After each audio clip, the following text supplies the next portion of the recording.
Welcome, my friend, to my Thursday. We are on the road heading to Costco and Restaurant Depot and Shamrock. Morning's already off to a great start. Austin's back. He's feeling better. He's not shitting his pants, which is a plus. Travis, on the other hand, always shits his pants, so, you know, there's balance. I haven't checked my auto sleep app yet, so I don't know what kind of sleep I got, but I do feel like I got good sleep. I do feel like yesterday I was literally falling asleep editing my vlog. That's when I know I'm tired. When I'm falling asleep with editing the vlog. Granted, it's first thing in the morning, I understand that, but I don't have that problem. Like that never. I just woke up. I'm good. When I'm falling asleep right after waking up, I didn't get good sleep. So, like I said, the last couple nights. I just feel like I'm waking up throughout the night. Usually towards the 2 a.m. I'm waking up, and I'll sit there for a second like, did I hear something? Did something wake me up? Like, you know? And sometimes I think maybe it's like, oh, I probably could go pee, but I could also just roll over and go back to sleep. But I think that's what's waking me up. Is like my body's like, hey, you have to piss. I don't know. Early morning traffic. Always in traffic.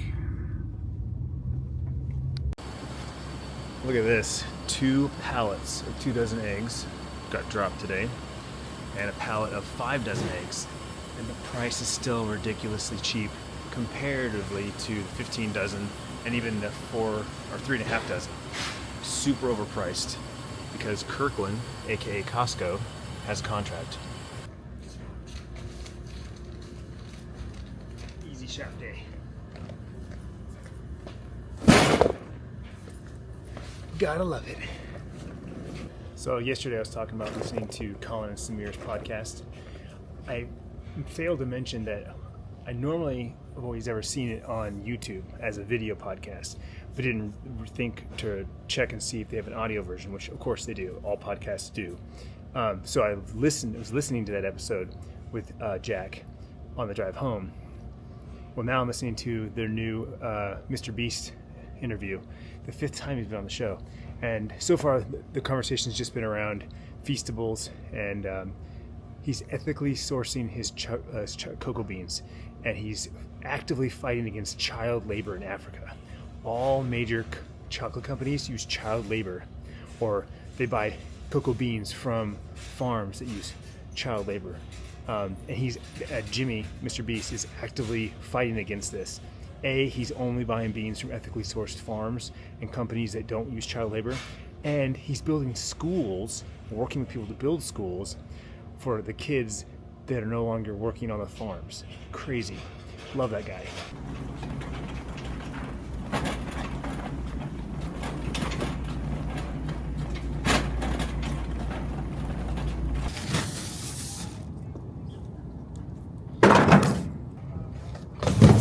I say this every time that I shop for baby back ribs.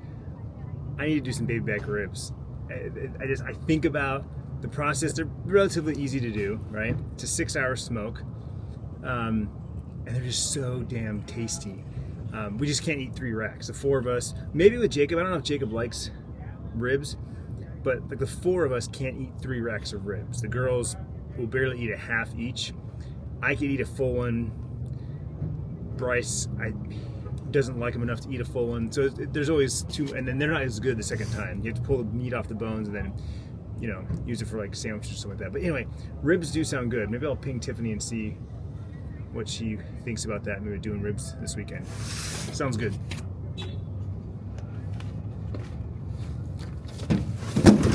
With that being said, are you a baby back rib fan or a St. Louis style rib fan? Personally, I like baby backs. That's my preference. Can you explain, in your opinion, like the good and the bad, evil parts of LA when you're talking about your experience?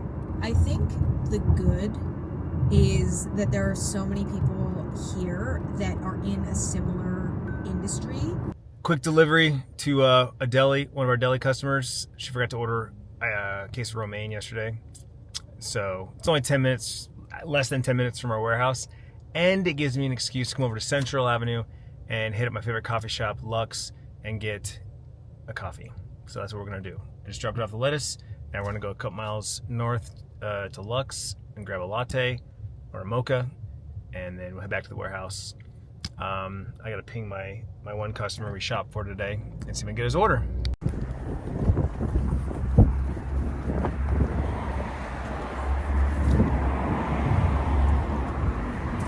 That's cool.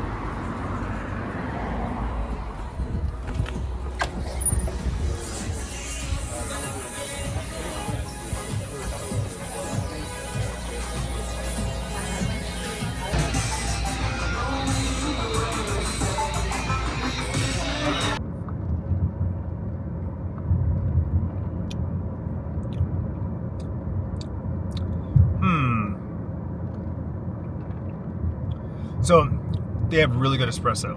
They roast their own beans. Amazing coffee. First, right out of the gate, gotta say that. But I ordered a honey vanilla latte, and I don't taste honey or vanilla. It's an iced drink. I should have tasted it before I left. Then again, I'm not a big complainer. I don't think I could go back and be like, excuse me, this isn't right. I asked for a vanilla honey latte, and I don't taste vanilla or honey. I'm not that kind of guy. It's still delicious. Just don't get that honey delicious. Now here's the other problem too. When you order a latte from a coffee shop, most of the time you need to ask how many shots of espresso do you put in said size. Most places it's 2 shots for the smallest 2 and 4 shots for the taller 2.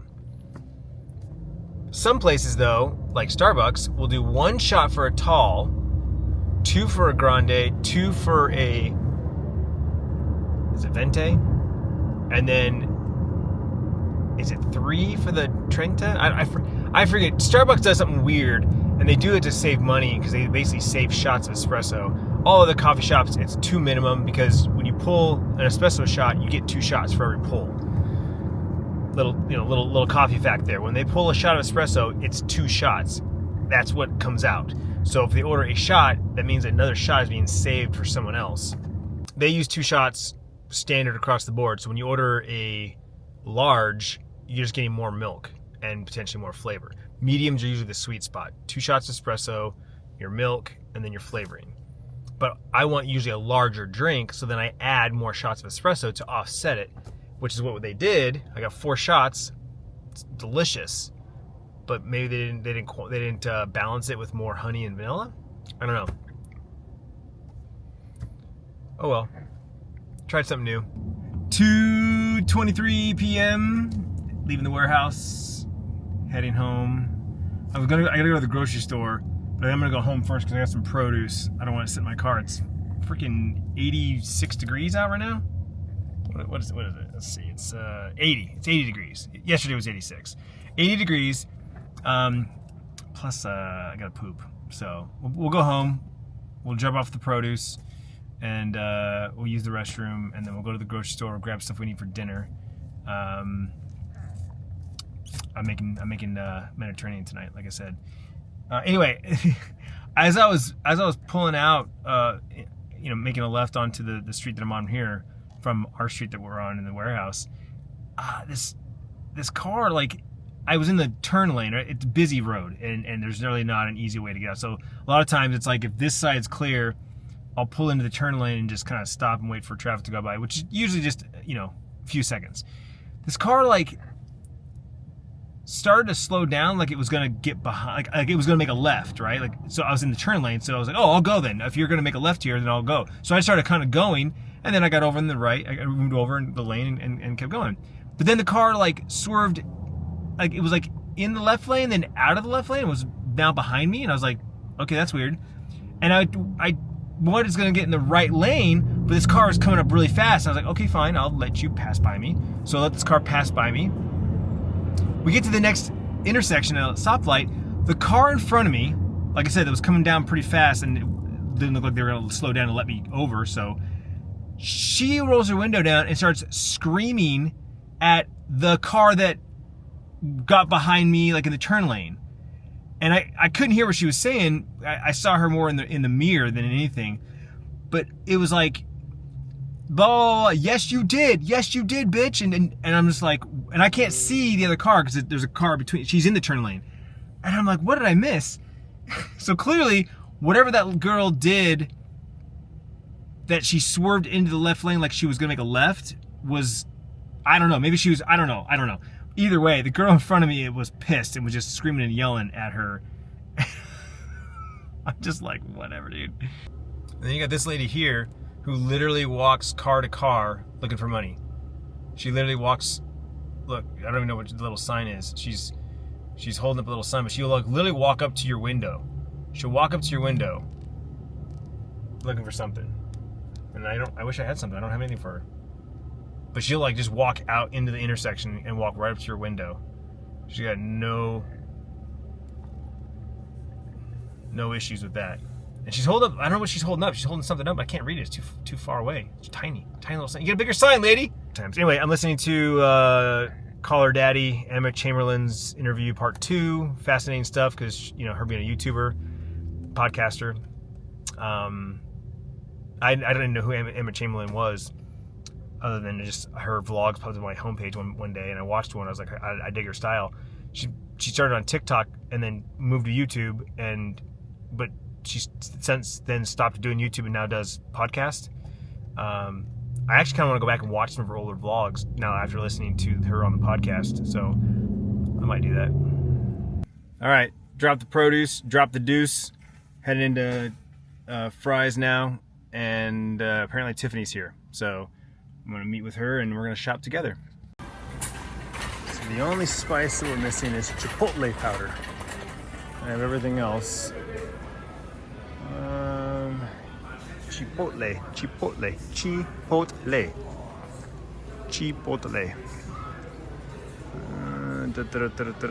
We're looking. See. See.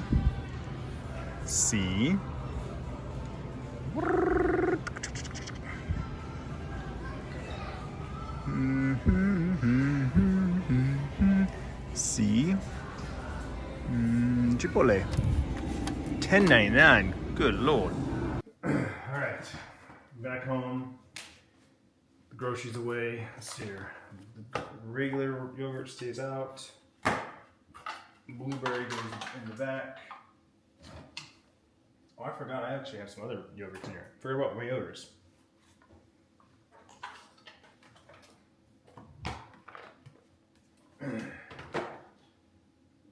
We got feta and tzatziki. Tiff grabbed some blueberries because they're on sale. And we're going to try this silk oat creamer oatmeal cookie. Sounds good.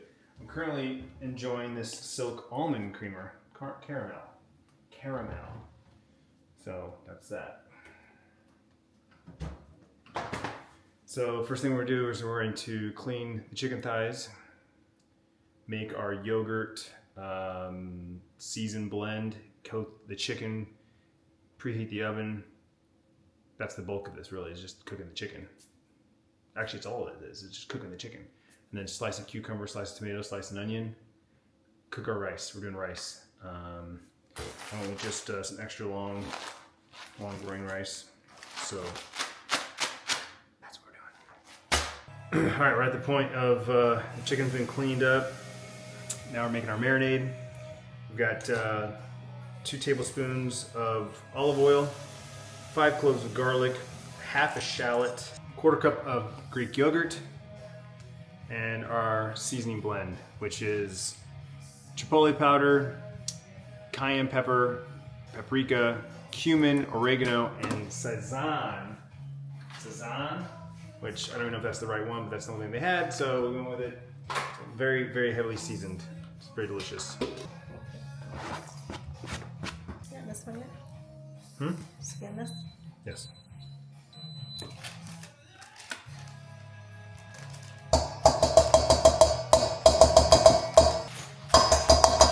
we go.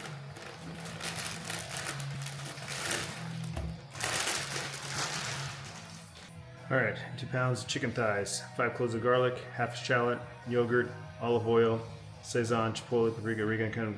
Only thing we're missing is lemon juice. I forgot a lemon. To substitute this. Missing lemon zest is what I meant to say. We have lemon juice, we're missing lemon zest.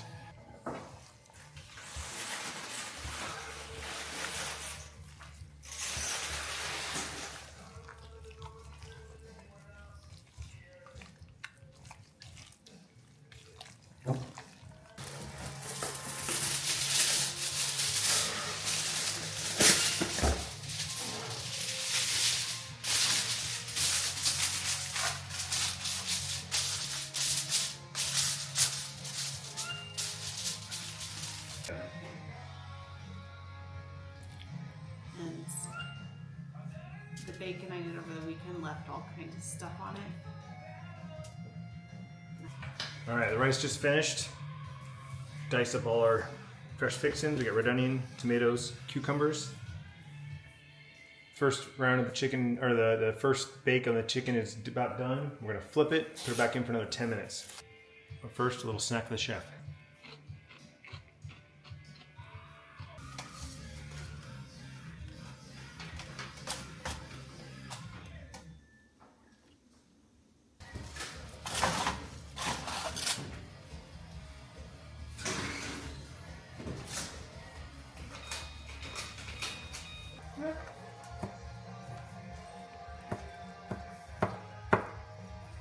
Texture?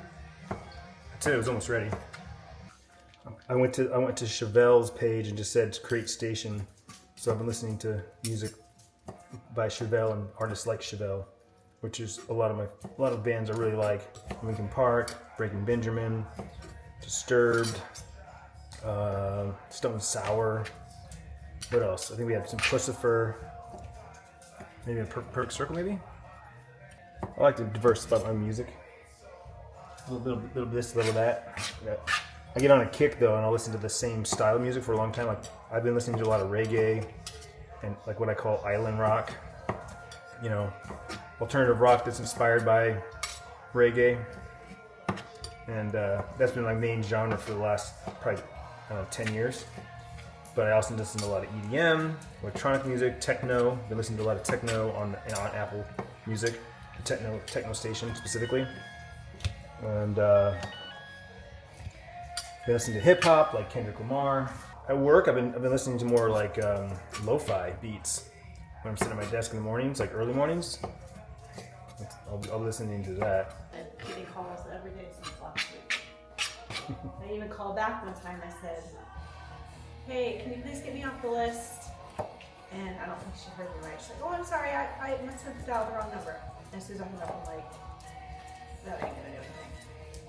JJ, the king of beepers. Remember him? I'm JJ. I'm the king of beepers. Quick recap. We have chicken thighs, heavily seasoned, Greek yogurt. We have tzatziki. We have feta. We have cucumber. We have Roma tomatoes. We have red onions, and we have long grain rice. We are making Mediterranean chicken bowls. And Tiffany is she excited? Is she concerned? Is she worried? No, it's gonna be good. It's gonna be great. It was our idea. What? It's mine and Sierra's idea. Oh. Take the same recipe and make bowls next time. Yeah. Totally your idea.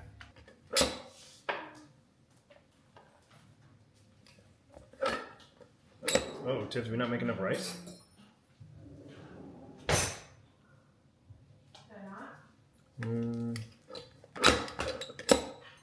5 servings? Or did you not count on Bryce being here?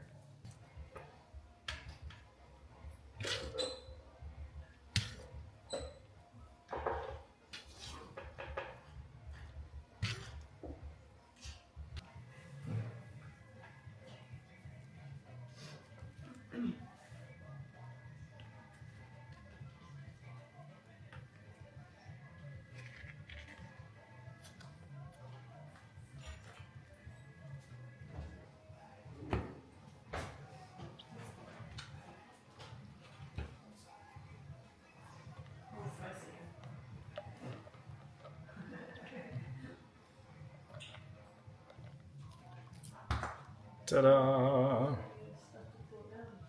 All right, well, that was a fantastic dinner. Everyone loved it. Same chicken as the last time, the pita. It was fantastic. Sierra and Jacob ate dinner with us, and we just kind of caught up on the day, talked about work and whatnot. Sierra had a rough morning at work. And then as we were cleaning up, Bryce got home from work. He had his bowl, and he got his financial aid, not package, but like the breakdown of what his college is going to cost for his first year. And talks about all the different financial aid and options he has available and all the costs, breakdown, everything like that. Obviously, he still has to finish this semester and get a certain GPA to get the next level of scholarship, which he's on track to do. But we've got a lot of work to do. Sierra's already 2 years into college, so her transfer is much easier.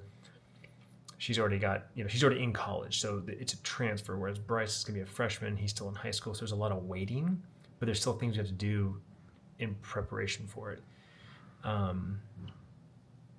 The next thing is to schedule a tour, which I think is at the end of March. And I believe Tiffany was looking at the schedule. So basically something to look forward to the end of in a month from now, a month from this week, basically. In fact, actually a month from tomorrow is the visit. So we'll be heading up to Flagstaff, doing a tour of NAU, talking to advisors and getting all the information we can. So looking forward to that big time. He's getting excited. He's ready to finish high school and move on to college. Anyway, tomorrow's Friday. Looking forward to it. It's been a long week. Looking forward to playing some New World. Definitely gonna squeeze in a stream at some point this weekend. Hopefully tomorrow. Honestly, or Friday, the day this goes up. I would love to go live when I get home from work. It just depends. I need to talk to Tiffany about that actually and see if she's cool with me just coming home, streaming, and skipping dinner. Otherwise, I will definitely try to get one in sometime Saturday or Sunday. I'm way overdue. I miss it. I need to stream. I need to. So anyway, thanks so much for watching. Hope you had a great day. Love seeing your guys' comments. Been reading them. Got a couple questions I need to answer, so I'll try to do that tomorrow as well. And I'll see you then.